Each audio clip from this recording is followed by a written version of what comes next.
কিরে তুই ধাক্কা দিলি গা? ভাই আমি কই টাকা দিলাম, আপনি তো আমার টাকা দিলেন। এ চুপ, তোরে কি আমি টাকা দিছি? তুই চিনোস আমারে, তোর এক কেরে খাইলাম।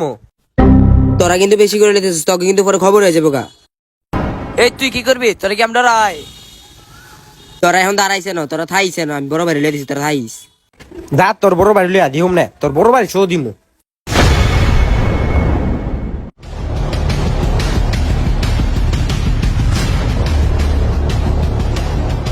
এই কেডা মারছে ক ওই দেহেরা ভাই, ওই দেহেরা।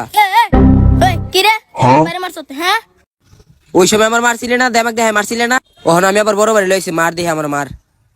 এখন তো রোজা রাখছি, গঞ্জাম করতে পারতাম না, ইফতারের পর গঞ্জাম করুম লইস। ইফতারের পর আমিও গেলাম করতে পারতাম না, আমার কাজ আছে বুঝছ। ইফতারের 10-15 মিনিট আগে করলে ক। ইফতারে 10-15 মিনিট আগে গঞ্জাম করতে পারতাম না। ইফতারের আগে গঞ্জাম করতে পারতাম না। চল তারাবির পরে গঞ্জাম করি, তারাবির পরে গঞ্জাম করলে কইস। ওই কি রে জানে না আমার তার ব্যাপারে ব্যবসা বাণিজ্য আছে? না ভাই, তারাবির পরে ব্যবসা বাণিজ্য আছে ভাই, গঞ্জাম করতে পারতো না। কালকেও ফ্রি আছি, কালকে সকালে গঞ্জাম করলে কো। বুঝলো কাল্লা গেলাম করুম তাহিস।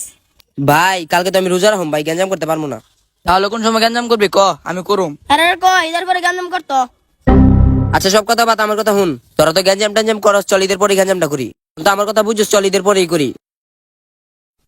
হইলো তাহলে ঈদের পরেই গঞ্জাম করুম না। ওকে তাহলে ডিল ডান। ওকে তাহলে ঈদের পরেই। বুঝলো তাহলে ইদার পরে গেলাম হইব। হইলো তাহলে ঈদের পরে গঞ্জাম করব, ঠিক আছে এখন যাই।